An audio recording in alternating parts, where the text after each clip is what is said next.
Hello all, Hugh from QLC. This is going to be a very short video. Around the world, things are going crazy.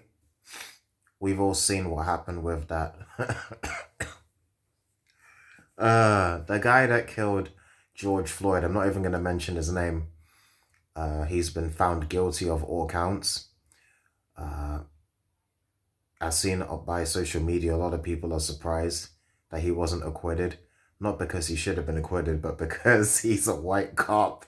People were like, wow, he's actually found guilty. Despite the fact that, he was seen assaulting the late George Floyd to the point where, he ended up dying. Obviously, no one can forget about the fact that the cop had his knee on George Floyd for like a good 8 minutes, 46 seconds. This led to complications, which led to his death. And now the guy that killed him has been found guilty of second-degree murder, third-degree murder, and second-degree manslaughter. So that's good in terms of, giving a semblance, a smidge of American justice to someone that deserves it. Especially since, George Floyd's death led to riots and protests and campaigns all over the world. George Floyd, his death was partially responsible for Black Lives Matter as an organization raising $90 million last year. But not all of the money has been accounted for. We've only been told where some of the money is gone. We've only been told that roughly 27 million had been given to 30 local BLM chapters. And, recently there's been an issue with one of the so-called co-founders of BLM, a lady called Patrice Collars, or however it's pronounced. She's out here buying multi-million-dollar villas in white majority neighborhoods. But the issue is, people are wondering where she got the millions from to be buying her home or multiple homes. Now, I don't personally care about this person or the fact that she's buying million-dollar homes. The only thing that I do care about, though, is where she got the money from, because these people out here, they're supposed to be volunteering, fighting the good fight, civil rights, all that. Their organization that they run has acquired millions in charity and funding, partially because of what happened with George Floyd. 19 million was raised to help people. So how come this woman got millions so that she can be out here buying these homes? Now, some would say, oh, maybe she got that money elsewhere, but it's not disclosed. I don't think she needs to I don't think that she's going to disclose how she got the money, but one can put two and two together. But even if you disregard everything that's happening with the Collars woman right now, even if you disregard it, I've said this before, Black Lives Matter, I don't trust it. I don't trust the organization. Because I personally feel like they are here telling black people all over the world, listen, the white man's going to get you, the white man's oppressing you, give us money so that we can fight the good fight and tackle the police and defund the police and stop white people from repressing us. But black people are just like any other type of people. You can sit there and talk about how white people are doing the damage, but really we're doing the damage to ourselves, to our families, to our friends, to each other, within our own communities. More black people are killing black people than white people are, just like more white people are killing white people and black people be killing white people. But they want you to feel like it's always white people coming after us. It's not. Supposedly, from what we've read, more black people are killing cops than cops are killing black people. Now, even if you disregard that, the media, especially the liberal media, they want you to focus on when black people are killed by racist white people or cops. Sometimes it's racist white cops, like with George Floyd, because it's in line with the narrative that they want to give to black people, saying that black people are victims of systemic oppression. That guy that killed George Floyd, he wasn't a good person, but that doesn't mean that all police officers in America or in other countries are evil or that they hate people, or that they're going to kill people or assault people to the point where they accidentally kill them. No, of course not. You have to understand that even when terrible things happen, especially when they happen, you have to understand, uh, however those terrible things are being reported, they're being reported in that way because there's an agenda behind it. I don't think that going around talking about how black people are oppressed is empowering to black people. I don't feel that, personally, I don't feel that black people having the mentality that they need to fight oppression against themselves is empowering.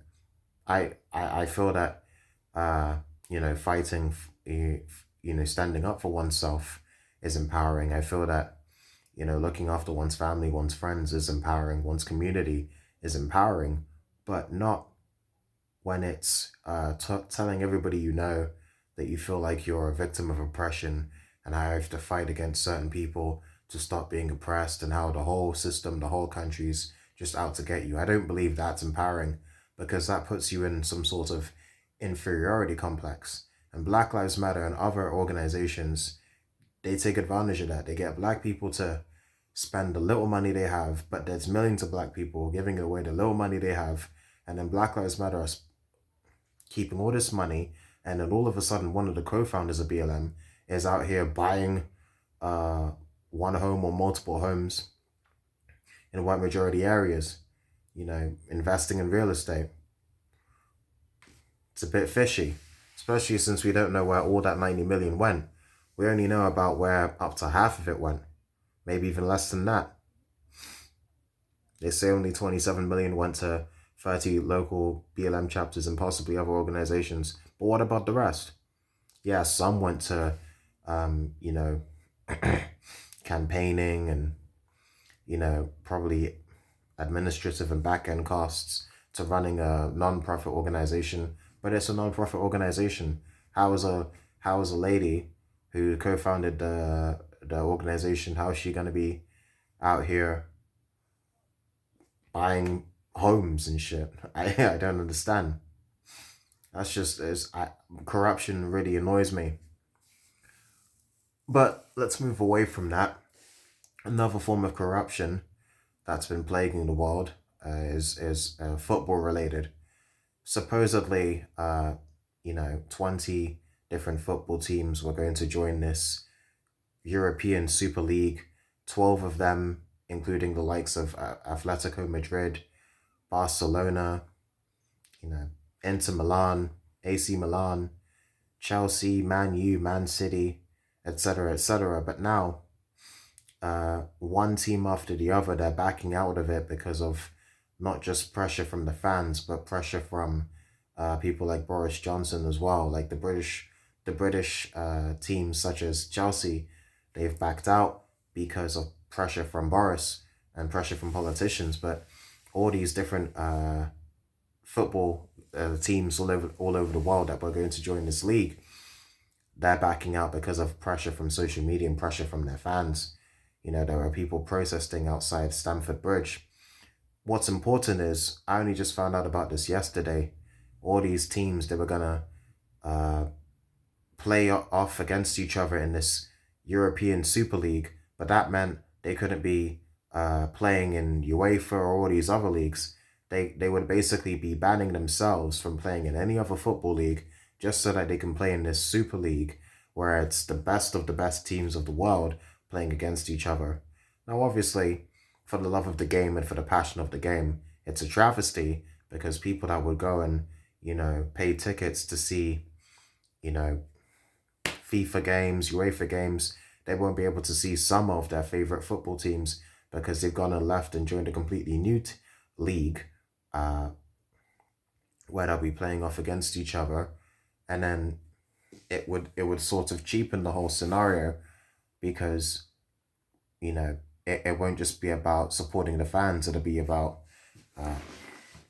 what's best for investors, what's best for the owners of these clubs, and what's best for, I presume, Americans and all these people that own the teams. Now, loyalty is very important when it comes to business. If you're leaving your fans behind, if you're trying to put money before the passion for the game, people are going to get annoyed, people are going to get pissed off. So now people are backtracking and saying they don't want to join this league and maybe it won't happen again. I almost made this video yesterday, but I'm not going to talk too much about the ESL because it might not even be a thing now. But I will say that obviously we all know that football corruption is not a new thing.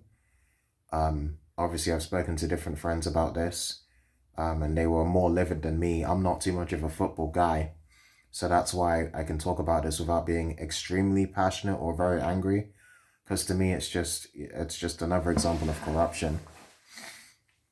Speaking of corruption, since the ESL might not happen now, I'm still annoyed about what happened with Matt Hancock and him giving away billions of pounds worth of taxpayer money in the form of PPE contracts going to what I believe are shell corporations run by people connected to Tory donors or people connected to the Tory party or people that had to donate to the Tory party. I don't like that at all, especially when it comes to PPE.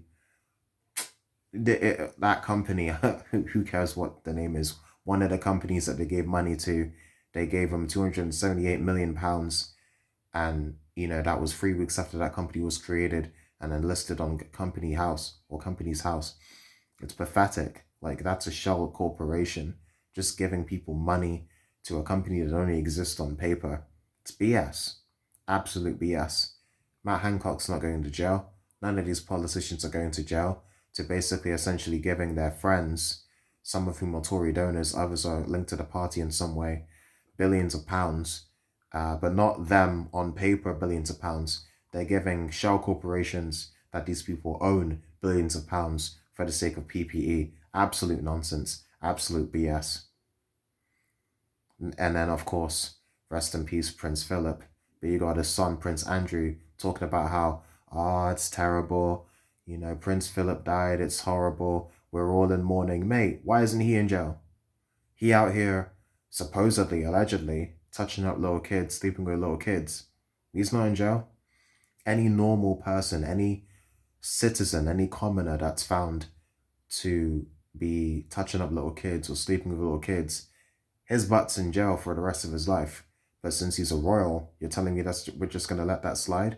Because Matt Hancock and his boys, these Tory fools, these cronies, they're out here, siphoning, stealing billions away from us, the common people, and giving it to their Tory friends, their Etonian friends, their rich friends, in the name of PPE contracts. And they're probably not going to pay tax on it either. And you're telling me that even though the courts have found it to be illegal, the people have found it to be illegal, hosts like Piers Morgan have told Matt Hancock that it was wrong. You're telling me no one's going to be punished for that? Absolute BS. There's corruption everywhere, which is why if we go back to the first thing I mentioned, millions of Americans, black and otherwise, were surprised when the guy that killed George Floyd was found guilty on all counts, because there have been many a time where black men and black people have been killed in America and the cops were just acquitted, sent free. They get paid vacation, sometimes even a promotion. All they had to do was show up at court and say, I was scared for my life, even though they got a taser, a baton, a gun, and then normally the black person is unarmed. How are you going to be scared for your life when you got all this protection, all these weapons, and they scared for their lives and they don't have any weapons? How? That's what I had to say. That's all they had to say.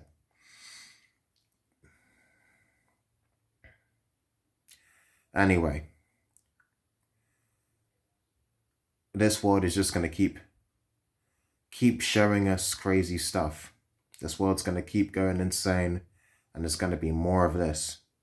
Whether it's football, whether it's politics, whether it's corruption, whether it's racism, whether it's people stealing money, there's always going to be corruption. There's always going to be people at the top pulling the strings, making all these crazy decisions. And, with black people in America, who can they turn to? Biden, the guy that they voted for because they thought Trump was racist. He doesn't care about black people. When asked why black people and Latinos weren't going to take the vaccine, he thought, black people are too poor, Latinos are too poor to get internet access. Black people have internet access. We researched this stuff. What happened with Tuskegee, all them black men that got syphilis, all them black men that became infertile. We researched what happened with Pfizer and the Chauvin drug, where kids in Nigeria got killed because of the Chauvin drug that they were taking. And Pfizer developed that drug. We heard about Depo-Provera and Rhodesia, all them women that became infertile. We hear about these things. So black people get skittish. Asians get skittish. Latinos get skittish. Because when it comes to things like that, what I just said, and what happened with Bayer, with the hemophiliac medicine that made people contract HIV and AIDS and Hep C in the 80s, people getting, contracted with those diseases in Latin America and in the Middle East and Europe, or in dozens of countries all over the world, not just America. And that was from Bayer. All these multinational pharmaceutical companies that are for profit, and sometimes they cut corners, and sometimes that means people die. And that includes experiments, that includes faulty medicines that kill people or give people deadly diseases.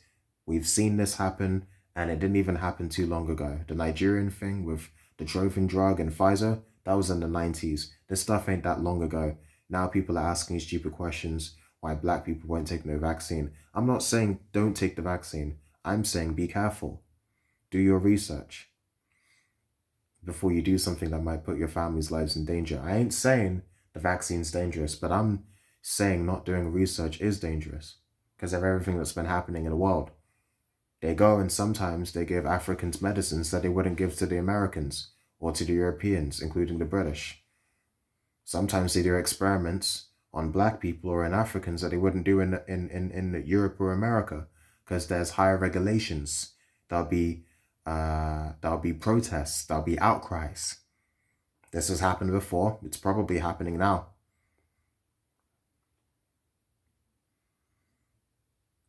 But they want you to believe that black people are ignorant, that Latinos are ignorant, that Asians are ignorant, despite everything that's happened in the past, for real. They want you to think that we're ignorant, and they want you to think that it's crazy that we won't take a vaccine, because if we don't take the vaccines, then there'll be more lockdowns. They went and took away all of our freedoms. We can't leave the house, we can't go to work, we can't hang out with our friends, we can't go to the pub, we can't go to the cinema. They took away our freedoms and said that it was for the sake of our safety. They said it was to protect the elderly when they've been cutting disability benefits, ESA benefits, PIP benefits, universal credit benefits, just benefits that elderly people and disabled people need to survive. But now they're saying, oh, we really care about disabled people and elderly people because they're the most likely to get the disease, the global pandemic disease, because of their terrible immune systems. I find that suspicious. Sue me.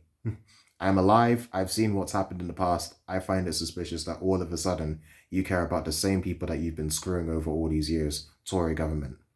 I find it ironic that after Grenfell, after Windrush, after all these experimentations and faulty drugs and faulty medicines and faulty scientific experiments that have happened to people of color, BAME individuals around the world, including on American soil, I find it ironic that after all that, the American politicians, the British politicians, the American media, the British media, they're hell-bent in coming up with new campaigns to get so-called people of color to take the vaccine because they're scared that if they don't, those people will die. I find it hard that after everything I've just said, and after Grenfell and after Windrush, they somehow, and after the 2011 riots where they made Mark Duggan look like a thug,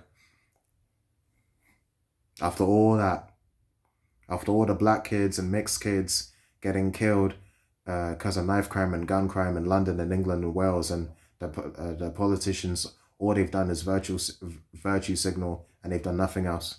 After all that,